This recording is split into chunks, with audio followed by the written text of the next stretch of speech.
learned a long time ago that if you wanted to get anything done with Jim, you went to his wife. All kidding aside, the story Jim tells is absolutely accurate. I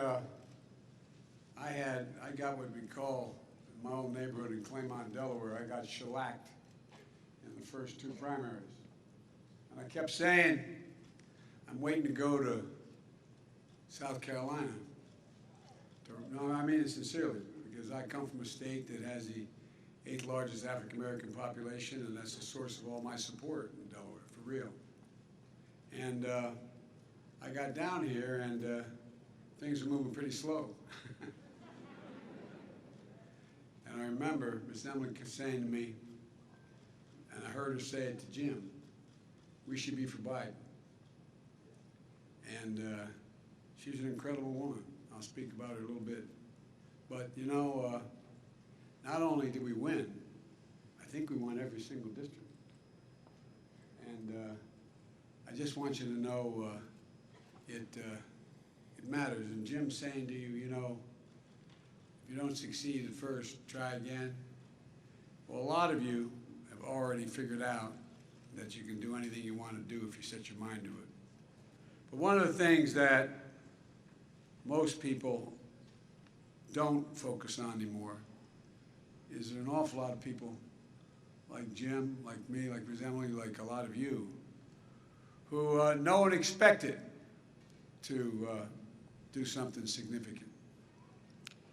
I come from a family raised in a 3-bedroom split-level home with 4 kids, a dad, mom, and a grandpa. We were fine, don't get me wrong. We weren't up by our bootstraps, but we were, I guess, technically lower middle class economically. And I used to stutter really badly. And stuttering is the only thing everybody can still laugh like hell at, but it's devastating to a stutterer. If you ever saw the King's Speech, it's worth seeing. And I had trouble talking until I was well into high school. And what I was convinced that my mother would say, never bend, never bow, never kneel, never give up, just get up, just get up. And that's one of the things I like so much about HBCUs, which I've been part of for a long, long time. The reason I got elected in 1972 was because of an HBCU called Delaware State University. They organized from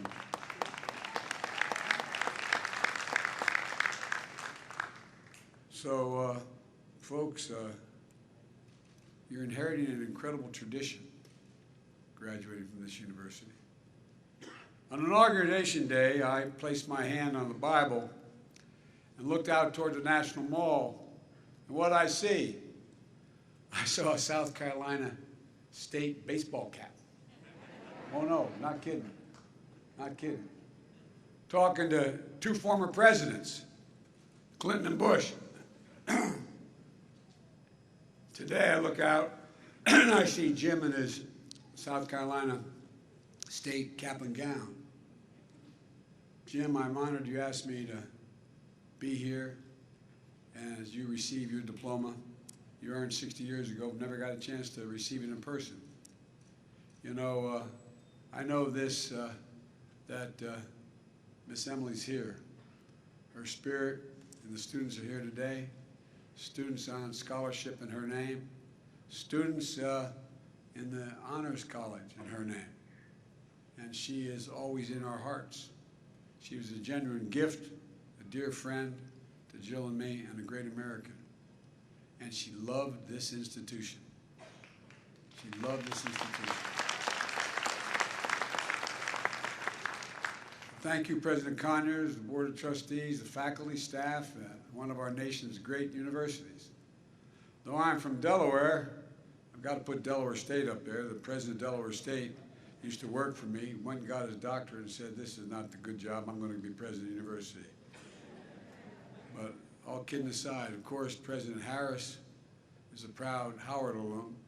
She might have something to say about Delaware State. and to my family and friends, the class of 2021, I know the pride you feel for this day as well. Graduates, you already did this because Jim did it, but I always do it, and Jim, as usual, always is ahead of me. You really do owe those folks up in the bleachers a whole hell of a lot. A whole heck of a lot.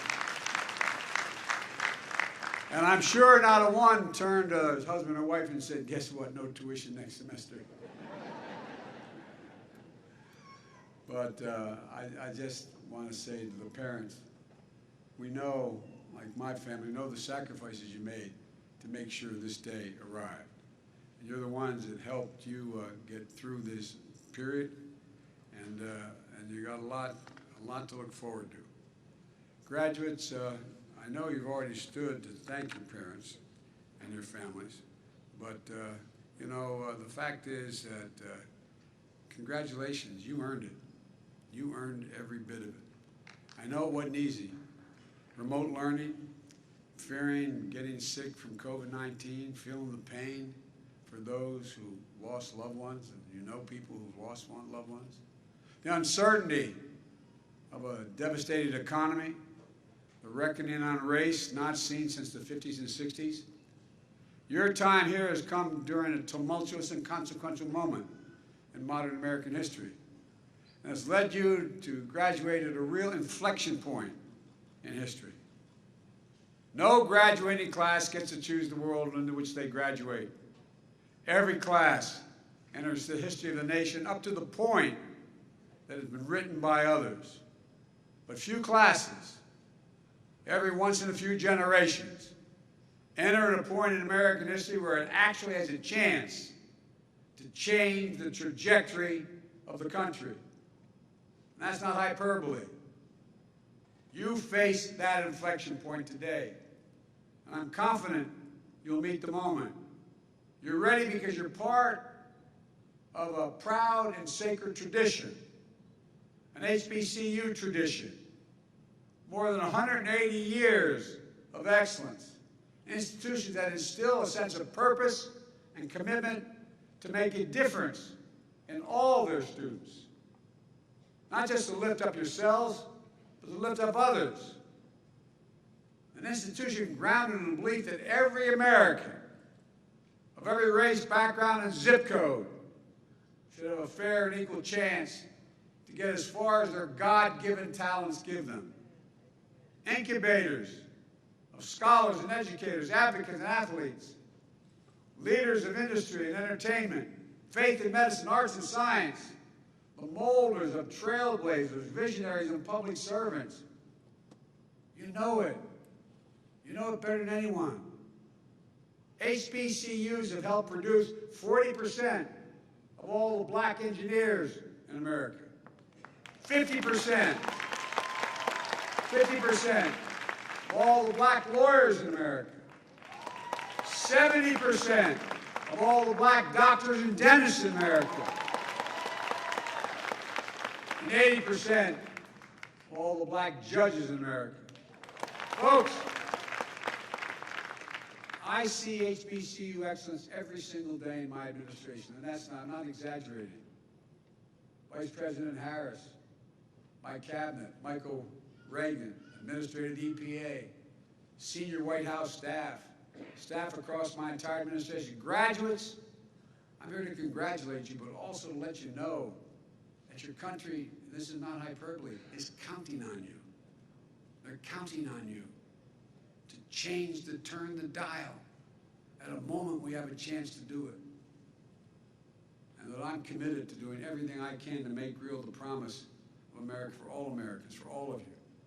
That's why my administration has delivered $5 billion so far to HBCUs just this year.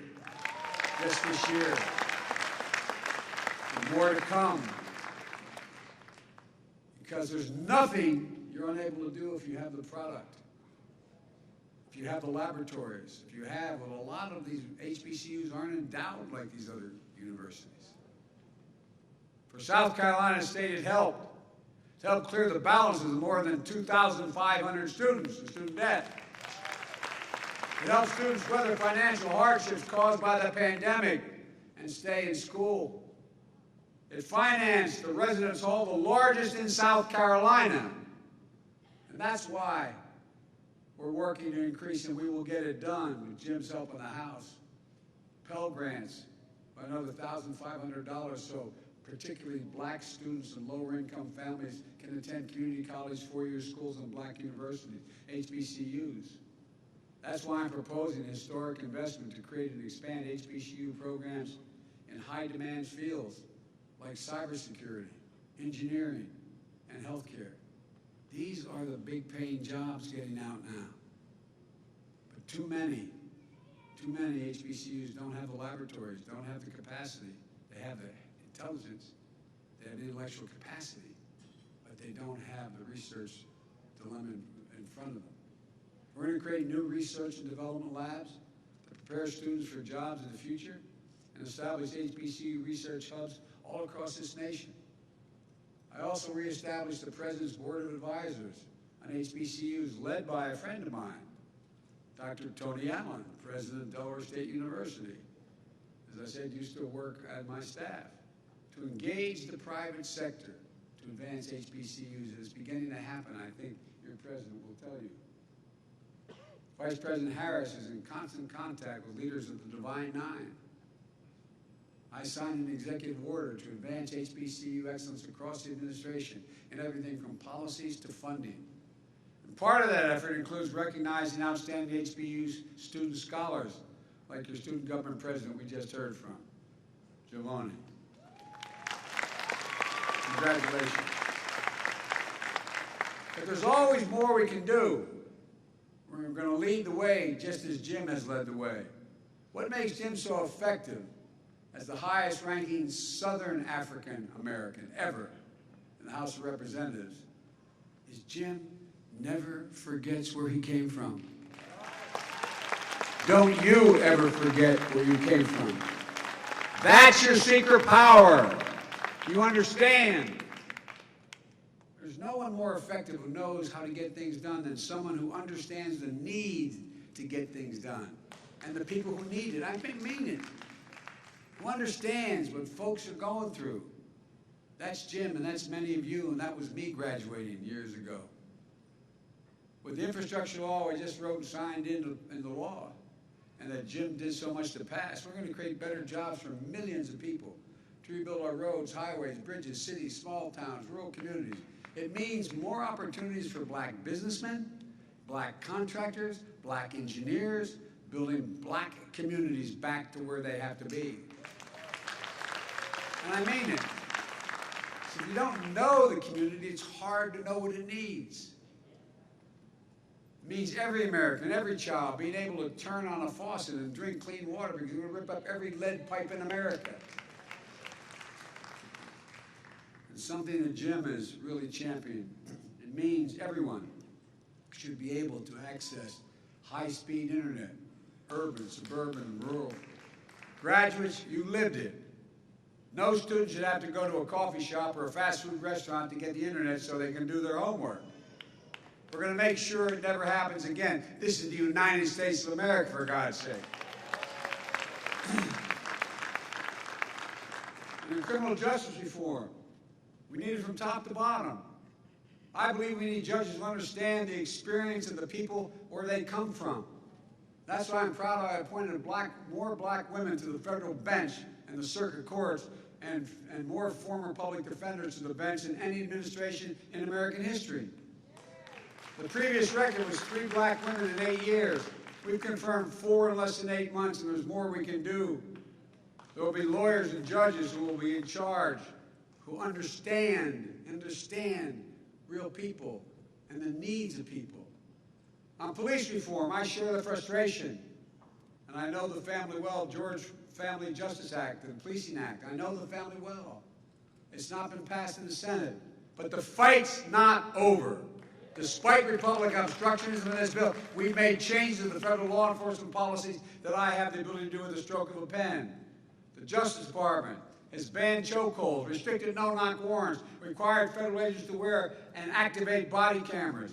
It also ending the Justice Department's use of private prisons, rescinding previous administration requirements that U.S. attorneys seek the harshest penalties. The Justice Department has opened a pattern and practice investigation into systemic misconduct of police departments in Phoenix, Louisville, Minneapolis, Mount Vernon, New York. But we're just getting started. This administration is going to continue to fight for meaningful police reform in Congress and through additional executive actions. And you will be our next generation of elected officials, police chiefs, civil rights leaders, leading the way. See what just happened in New York City? First black woman head of the police department.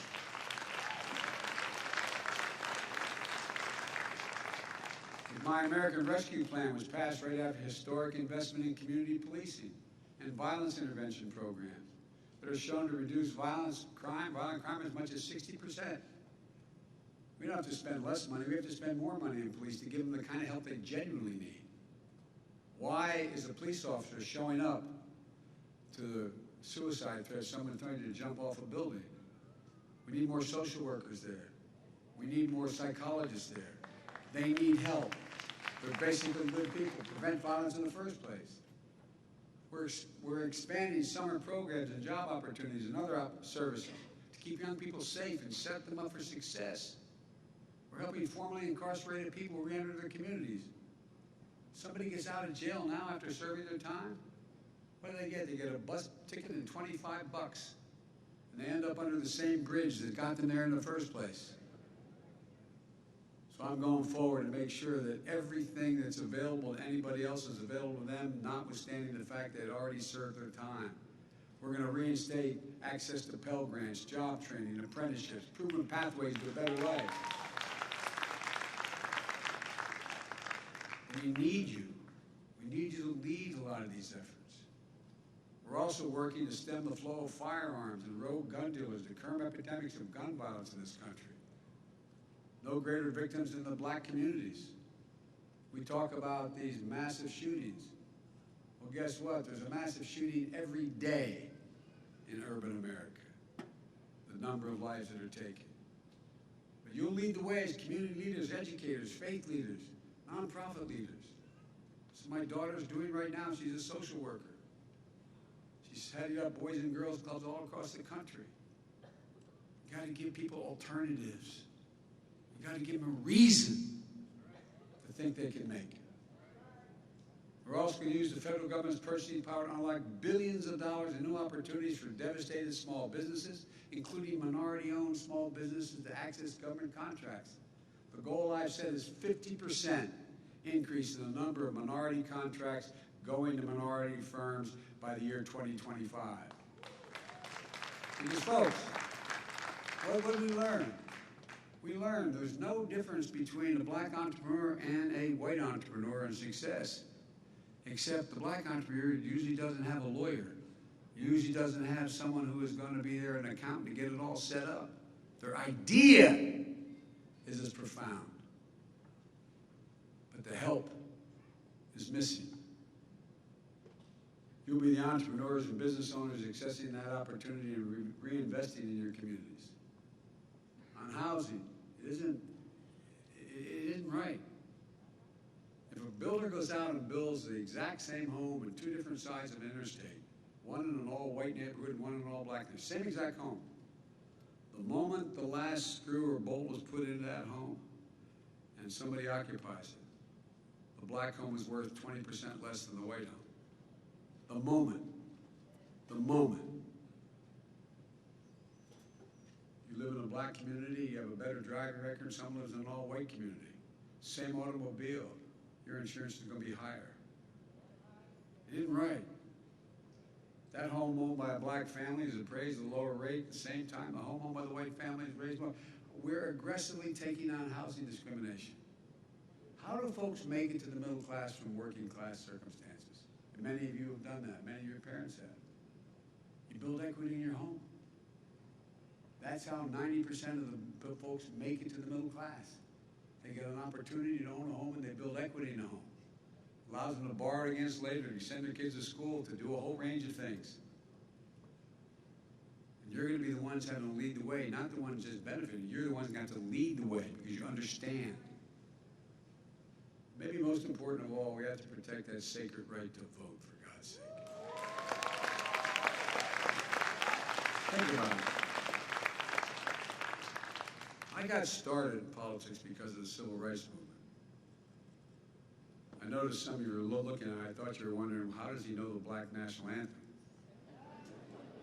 Well, because I sat in a black church after going to 7 o'clock Mass. I'm happen to be a practicing Catholic. At 10 o'clock on the east side, getting ready to go out and desegregate restaurants and movie theaters in my state. Well, guess what? I've never seen anything like the unrelenting assault on the right to vote. Never. I don't think any of you have on this stage ever seen it. Not a joke. And folks, you know, as John Lewis said, it is the only, without the right to vote, there is no democracy. It's not just about who gets to vote or making it easier as we used to try to do to make people eligible to be able to vote. It's about who gets to count the vote, whether your vote counts at all. Folks, I was chairman of the Judiciary Committee for a long time. At the end of my stint, before I became vice president, I was able to pass the extension of the Voting Rights Act for 25 years, and guess what? And convinced Strom Thurmond of South Carolina to vote for it. No, not a joke. I thought we're finally beginning to move. But this new sinister combination of voter suppression and election subversion, it's un-American, it's undemocratic, and sadly it is unprecedented since Reconstruction. Vice President Harris is leading the efforts for us, but on the anniversary of Bloody Sunday, I directed every single federal agency in the United States government to promote access to voting, and each agency is heading and heeding the call. For example, the Department of Veterans Affairs is going to make it easier for veterans and their families to register to vote. You know why? Because we're going to use VA facilities, and they're going to open them up for everybody, and nobody's going to stop anybody. But across the board, in addition, the Justice Department, my Justice Department has doubled the voting rights enforcement staff, challenging the onslaught of state laws undermining the right to vote. We've supported Democrats fighting for voting rights bills since day one of our administration, making sure that we have unanimous support among Democrats in the Senate, which we do. But each and every time it gets to be brought up, that other team blocks the ability even to start to discuss it. That other team. It used to be called the Republican Party. But this battle's not over. We must pass the Freedom to Vote Act and the John Lewis Voting Rights Act. We must. We're going to keep up the fight until we get it done, and you're going to keep up the fight, and we need your help badly. And finally, we continue to confront the oldest and darkest forces in this nation, hate and racism. You know, there's a through line from Owensboro massacre that happened 53 years ago that killed 3 students for whom this very area, this very arena is named, to darkness that pierced the grace of Mother Emanuel Church in Charleston, which I visited right afterwards 6 years ago, to the torches, those you ever think you'd see in the modern times, people coming out of the fields down in in Charlotte, Virginia, Charlottesville, Virginia, carrying torches and Nazi banners, screeching most anti-Semitic and anti-black rhetoric in history. Hundreds and hundreds of them. And when asked, the guy who had this job before, when asked what he thought about it, he said, well, there's some very good people there. Hell, very good people. They're racist, they're fascist. And folks, that was 4 years ago. I never thought I'd see that in my career. The violent and deadly insurrection on Capitol Hill 11 months ago on January the 6th. I'm going to say something self-serving. I'm supposed to know an awful lot about foreign policy. I've known every major world leader in the last 40 years.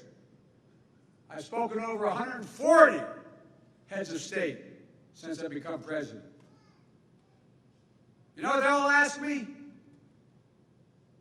Is America going to be all right? What about democracy in America? Did you ever think you'd be asked that question by another leader? I'm not exaggerating, gentlemen. Leader of China, Xi Jinping, who I've met with more than any other world leader, and Putin, both are very straightforward. Say democracies can't function in the 21st century because things are too complicated. They move too fast in time to get a consensus, which democracies require. That's why autocracies will rule the day. Folks, this is a troublesome time, but it's a significant opportunity. Jim and I have engaged in civil rights work for our entire careers, and more consequential than me. Despite all the laws enacted through the struggles we knew we could make progress. But one of the things I thought, and Jim probably didn't, but I thought, Jim, I thought when we had some of those major victories, we'd finally crossed the threshold. But what I didn't realize is you can defeat hate, but you can't eliminate it. It just slides back under a rock. And when given oxygen by political leaders, it comes out ugly and mean as it was before. We can't give it any oxygen. We have to step on it. We have to respond to it. It's not who we are. It's a minority, but if the majority doesn't speak up, it has a profound impact. That's what we've seen in the last few years. We must not give hate any safe harbor. We have to shine as bright a light as we can on it. That's the ultimate disinfectant. Call it out. And you're going to be the light. You're going to have to be the light. Let me close with this. The history of the journey of America, progress and possibilities, is written by people who sat where you're sitting right now. Again, not hyperbole, it's a fact. People like Jim and Emily Clyburn, students who met in a jail cell after standing up for what was right and just, who never stopped. In 1961, they were you. Now in 2021, you are them. You're part of one of the most gifted. This, again, is not hyperbole. Listen to me, and I'm being precise. You're part of the most gifted, tolerant, talented, and the single best educated generation in all of American history. You are. But with that comes a hell of an obligation. You accept people as they are, black, white, Latino, Asian, Native American, gay, straight, transgender, able and disabled. You see them as people, as fellow Americans who deserve respect and dignity. You're going to see more change in the next 10 years than we've seen in the last 50 because of the incredible change in science and technology. You're going to see us traveling commercially in the next 20 years at 12, 15,000 miles an hour. Subsonic speeds, supersonic speed. I mean, the things are going to change. But it's required the educated population you represent to understand it, to translate it, to move it. I have every confidence that no matter your career, you're going to translate change into a greater opportunity and happiness and prosperity for you and the world around you. When I looked out on Inauguration Day, I saw that South Carolina baseball cap that I saw. Well, your hope and your optimism. That's why I asked a 22-year-old Amanda Gorman, the youngest inaugural poet in history, to read her poem. As a matter of fact, my professor wife, Jill, we're still teaching full-time, found her and asked her to speak. And here's what she said in her poem. So while once we ask, how could we possibly prevail over catastrophe? Now we assert, how could catastrophe possibly prevail over us? We'll not march back to what was, but move on to what shall be. A country that is bruised but whole, benevolent but bold, and fierce and free. That's who we are. That's who you are, the class of 2021. I'm not joking. That's us. That's America. We face that inflection point that's going to change the course of history, and I'm counting on you to meet the moment. It's an enormous opportunity, an enormous opportunity. Because I truly believe someone standing at a podium like this at this university 40 years from now is going to be talking about, did we meet the moment? This moment. Just like there's other moments in our history. Did we meet the moment in World War I? Did we meet the moment? And we go down the list. It's going to determine what happens in the next 5 to 10 years. It's going to determine what it's going to look like 50 years from now. I'm counting on you. I really am. I'm not kicking off the responsibility, but I'm counting on you. Congratulations to all of you. Merry Christmas and happy holidays. I say to the military, God bless you all, and may God protect our troops, fellas and ladies.